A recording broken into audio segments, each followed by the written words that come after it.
Beware. Yes, beware. Beware of beware.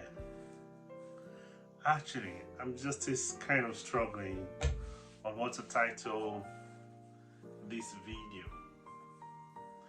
Should I say be aware? Should I say beware? Be aware sounds more like a piece of advice being admonished. Beware sounds more like a warning, maybe a warning of danger or some warning of some not so fantastic expectation or something. Or should I say, maybe should we title it, Could It Be? I'm not quite sure what to title this video, but I'm sure by the time we're done with the video, I'll probably find a title for it. But maybe today I want to talk about culture. What is culture? Remember when I was in school, when we tried to define culture. Defining culture sometimes is a bit like trying to define morality. Maybe that's too far just yet. But let's look at what is culture. Then we were told that culture is a way of life of a people. The way they think, the way they live, the way they choose, the way they do so many things. It's just their own style, their own way of life. It's what they are familiar with, it's the customs, the tradition, the details that weaves their being. And many times when we talk of culture, some things kind of come to our mind. We begin to talk, we kind of imagine, a broader community. Yes, in some sense, but if we're talking about relationship, marriage, and all the other things that goes with it or that comes along with it, how does this culture affect us? And maybe in this sense, if we talk about culture in this sense, we'll probably be talking about where is your spouse from? Or the person you want to choose, where is the person from? Or the person you have chosen, where is the person from? The person you are choosing, where is the person from? I was kind of trying to remember these scriptures that talks about something. Now I kind of remember. It says, don't be unequally yoked. Now, to be unequally yoked, I didn't try to find out the meaning of this one because I wasn't exactly thinking of it before starting this video. But I guess to be unequally yoked is to have an unbalanced scale in some sense. Maybe to be unequally yoked, I understand yoke most times, historically speaking, has to do with when you put two animals together to pull a carriage. And I think in description, if I am correct, to be unequally yoked is to mismatch the weight or the horsepower or the capability of a team, or a team might not be the word, okay, let's say for example you're having a Mike Tyson in the best of his days in a ring with someone who is less experienced, lower weight, lower wins. It's a mismatch. So when you have a mismatch, you don't get it. Should if you even look at it on the level of international trade, it's a bit like when you have deficit of trade, where things are not matched. They are not a pair. And I think in the last couple of days or weeks, I seem to have been experiencing unequally yoked people in marriage.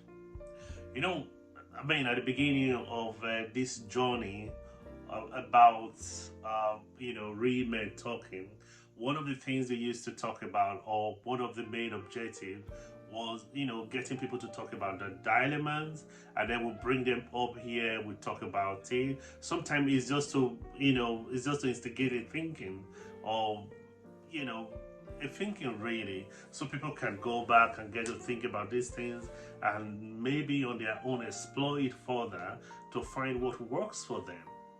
So, I've really had quite a number of things this week. Some information or some situations I experienced that people brought, in form of dilemmas. In some cases, you see some people, the wife is gorgeous, is beautiful, is everything perfect, the man agrees.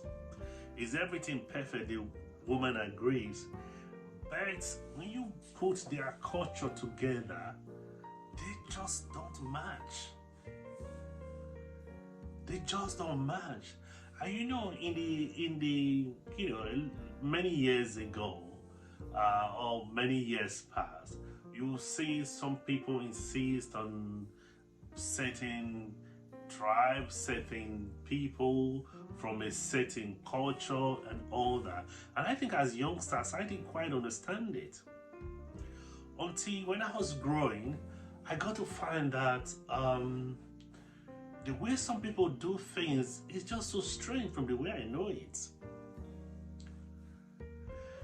One of the first things I got to find out as I was growing was to find that people can keep grudge with their siblings, their brothers or sisters. I couldn't just understand it. I couldn't understand how somebody can keep grudge with their own parents. I couldn't understand it. Maybe as a teenager, a youngster, for many people, including me, went through that season where you think you know more than your parents, and you get all, big-headed about some opinions and stuff like that. But very quickly, you grow out of it and you get to understand that, dude, sometimes, a lot of the time, your parents know more and they are more experienced. But then, we also grew up. I can't ever remember keeping grudge against my dad. How can you begrudge your own father? How can you begrudge your own mother? How can you begrudge your own brother or your own sister? When I was growing up, my mom used to say, maybe if you, roughing it out with your brother or your sibling, my mom used to say, you can never, or my parents used to say, you can't be at loggerhead with your brother or your sister. And they used to say that the only thing that a young child or a young person can have in their stomach is hunger. Well, it's only hunger that is permitted to stay there. Grudge, bitterness, anger is not permitted to stay in the stomach of a child. I mean, that was the literal way they tried to explain it. So you can't be angry at your brother so much so that you guys maybe had a fight or misunderstanding and it lingers on. But guess what? As I started to grow up, and then I began to meet people, and somebody can just confidently say that they are not in talking terms with their parents. I couldn't understand it. How can you not be in talking terms with your parents? And then along the line, I find that someone will say, oh, he doesn't talk to his brother, or he doesn't talk to his sister. I can't understand. How can you begrudge your brother or your sister? I couldn't understand it. But guess what? At that time, if I saw someone who was not in talking terms or in good relationship with their parent, I wanted to fix it. Then I will come and get preachy. No, you cannot be angry at your parents. No matter what they did, you have to forgive them. Oh no, it's your brother, it's your sister. No, you can't. Come on, what are you saying? Okay, your brother offended you. No, you have to forgive and let it go. I used to have those things and they will be eating me up. I will just be going crazy. And to these guys, they just can't understand. Dude, can you just calm down? They are my parents and I say I don't want to talk to them.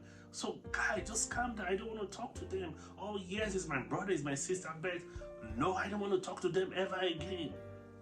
And Oh, they invited you for something. No, I'm not going. No, because they did XYZ to me XY time ago. I can understand it. Because in my culture, in my family culture, you're not permitted to be angry or to begrudge your sibling or your parents. It's just how? Why?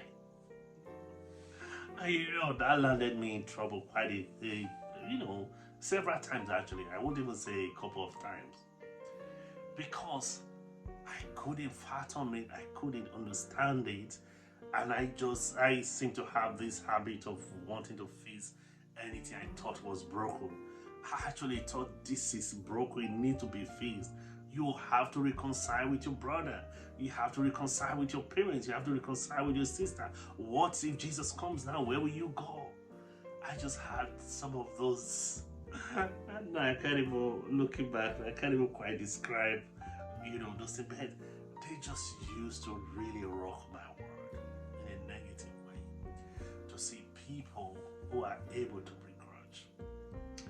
And then, as I grew older, someone actually reminded me last night, and the person said, I remember where you were driving, and then we're talking about a couple, and you were freaking out that they are quarreling. I couldn't understand it. If you loved someone, if someone was really special the way you think and said or say they are to you, why would you guys quarrel to an extent where you say very bad and meaningful words that hurt to each other?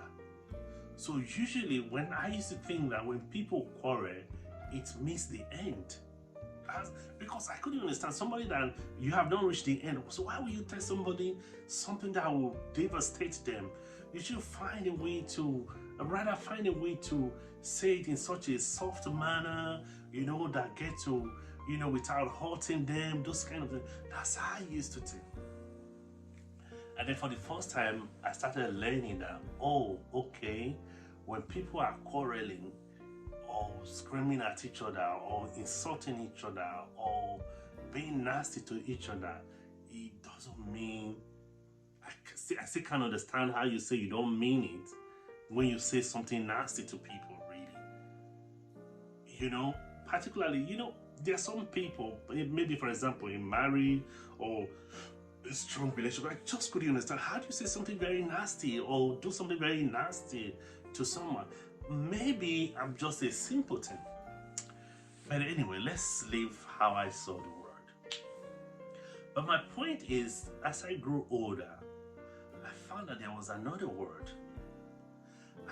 where it was okay to be nasty, another word where it was okay to keep grudges, another word where it was okay to maybe intentionally, calculatedly lie to your spouse or people who matter to you, or where people, in my brain, I kind of thought that, okay, now it doesn't mean I'm a very holy person, no, I'm not.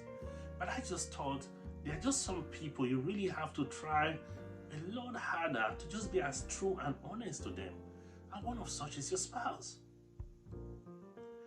I thought that in marriage, they said the two becomes one. That's how I understood it. But as you grow older, you just find that for some people, the attitude and mindset with which they come to marriage is to win the other person, to outsmart the other person, to undo the other person, to take advantage of the other person. I can understand it. Were they not supposed to be a team? And they too can't understand, what is this guy talking about?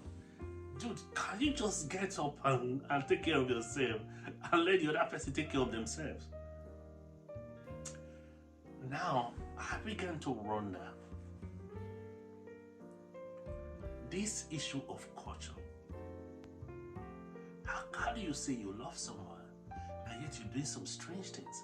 And I thought, okay, maybe if it is culture, when two people get born again and they come together in relationship or in marriage, they're supposed to drop their individual culture and embrace the Christian culture or the kingdom marriage culture and work or strive towards that one.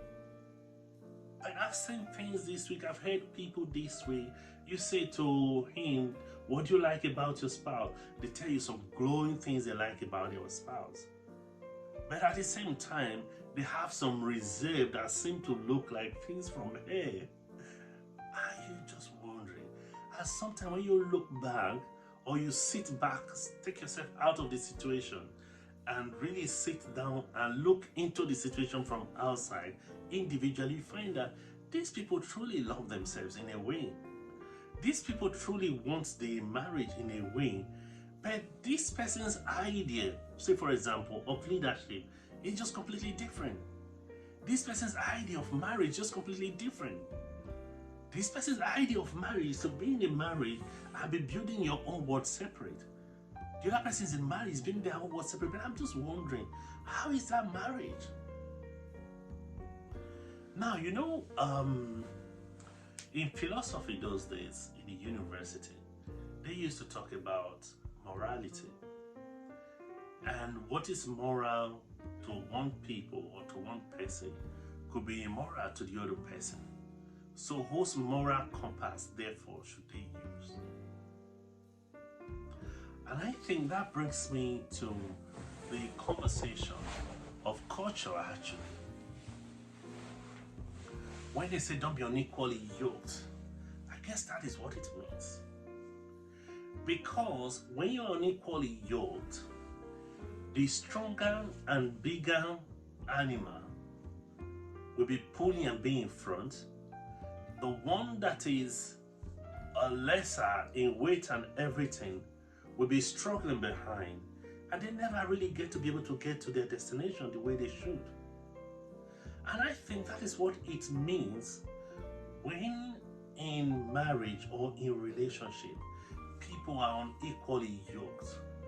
When the things that drive them or their cultural belief or their cultural system is unequally yoked. They are operating from different spectrum of things. No, just really process it in your mind.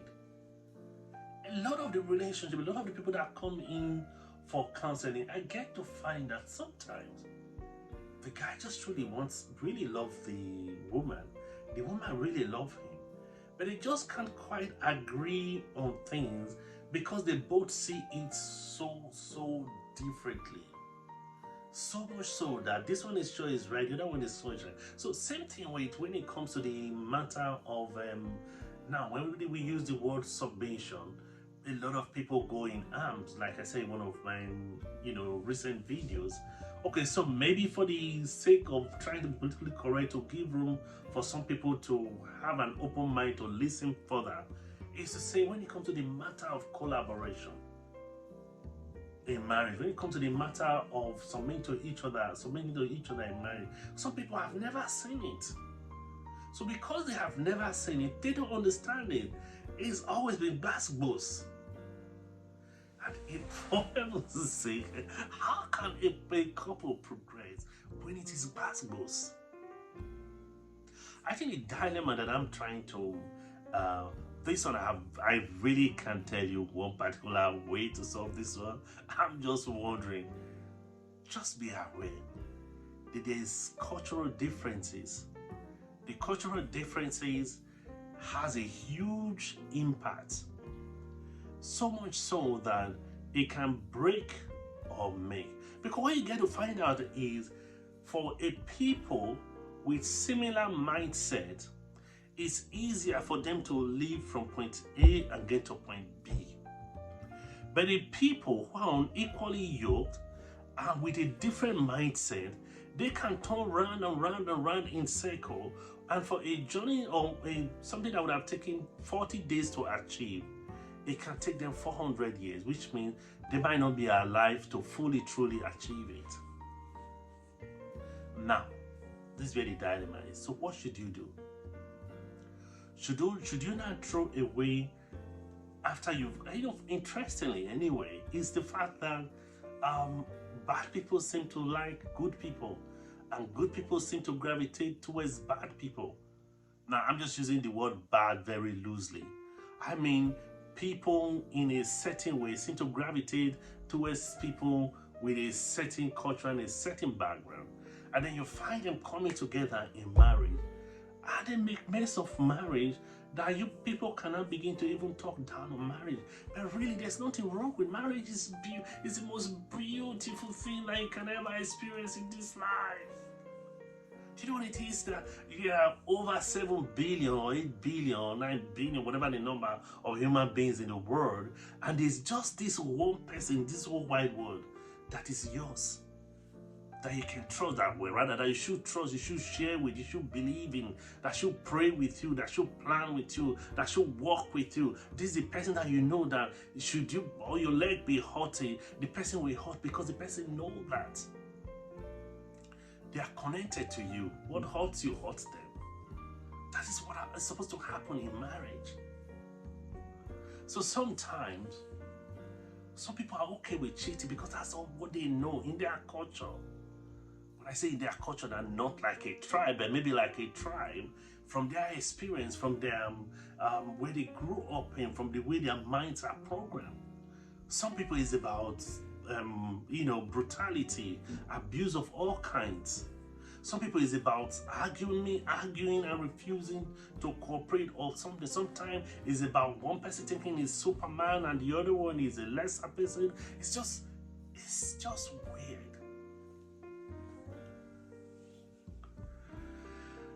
What is my point today? That there is something called culture. And that culture means the way of life that someone was familiar with for maybe 25 years before they met you. And now you came with yours, they came with theirs, and you have only spent 5 years, 6 years, 10 years together. And you're just trying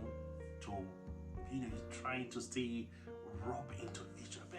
Shouldn't that be where we're supposed to have come to become Christians or believers or a people of a new culture? Whatever culture that we have chosen, we are supposed to now say, okay, this is the guiding map of the new culture that we're trying to build. And if it has to do with relationship or marriage, we should be saying that, okay, we want to build a Christian or a kingdom marriage, where we are able to say, okay, these are the rules of kingdom marriage. These are the standards. This is the culture of kingdom marriage. Where, even though we have had this different cultural background that we have come from, we are not striving and working towards, making all the effort possible to work within the one standard, let's call it kingdom marriage or kingdom relationship. Should that not be what it is? I think I probably have more questions today. But interestingly, now, I guess this is where it gets interesting. Some people's money culture is just different. For some people, gather as much as you can see, gather as much as you can gather. It doesn't matter who is on your way to gathering the money. Step on them, stamp them, do whatever you need to do, just grab the money. And for some people, their money value is just so different. In my opinion, they understand that money is only for buying things. It's not what you pulling down someone else. Particularly people that they're supposed to be special in your world just because of money. So, this culture thing. What do we do when you now already have people who are in a relationship? Their understanding of marriage, their understanding of so many things are so far apart. But they are in it already. How do they move on? What should they do? If you have suggestions, drop it in the comments. But if you're there and you haven't married yet and you just stay on the journey, I think you need to be aware that culture has a huge impact in your marriage, in collaboration, and your speed, and where you're going. And for those who believe in Christ and heaven, whether you're going to make eternity or not, or whether this life is going to be miserable for you or otherwise. So be aware. And I think like Michelle Obama said, or some other great people, is in the choosing. Who are you choosing? Besides wealth, beauty, intelligence, and all those many other good things, who are you choosing? Are you guys related in culture? Are your culture similar enough or fair enough for you to be able to navigate and be able to move towards a direction? Or are your cultural backgrounds so afar? Some people culturally, they're just very suspicious of everyone. They just think everyone is here to undo them or to take what belongs or what they think they owe or something. So is choosing or who you choose, how you choose, and where you choose is very critical to the matters of relationship and marriage. And sometimes these things even, a trigger or a cause for concern for divorce or even later life or, just stuff like that. So beware of culture. And while you're choosing, beware of culture. While you have chosen, beware of culture. Now, if you have already chosen, I'm just thinking maybe, if you have already chosen and you're not in marriage, be aware that the cultural differences can be so huge. And if it is so huge, being aware alone, they say to be for one is to be for armed. Being aware alone might help you to take some things less seriously. And maybe adjust a little more, find it a bit more easier to adjust. So what is my point today? Culture is a huge part of who we are, or how our marriage is, how our marriage can be, or how our marriage will be. So if you're yet to choose and be married, if you're still at the relationship level, don't brush it apart. Culture is huge. What is your belief system? Do they really align? And if you're there, maybe you need someone, you think you want someone, don't lie about your cultural differences.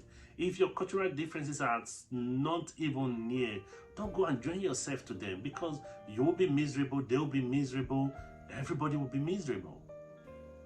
But if you are already in a relationship, or let's say if you're already in a marriage relationship and your culture does not match, I think being aware that sometimes the things you think the person is just being mean and being wicked might not be the person being mean and wicked. It just might be that's all that the person knows. Maybe if you therefore come from a place of understanding, it might be easier to navigate and get to that place that people want to get to. But it might take longer time. You might have more bruises, but you're already there. You have to find a way to move on. Again, just be aware that the culture that we bring from where we're coming from, how we deal with, how we relate, how we deal with conflicts, disagreement, how we treat people, do we treat them with trust or otherwise, how we're able to forgive, or whether do we keep grudge and things like some of those things are the things we bring with us. But I want to also appeal to you that once you come to the place of marriage, if you really want to succeed, you need to be willing to lay down your culture, have a communication with your spouse, and then build a new culture that will make your own home.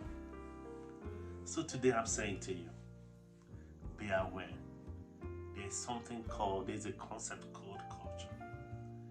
I have my cultural, let me borrow from, the words of some people. It can be, your culture can be your baggage. Like a hunchback, like a tortoise, with the back, carrying it everywhere. You can't run fast because of your culture. It just might be good that you see, that you consider?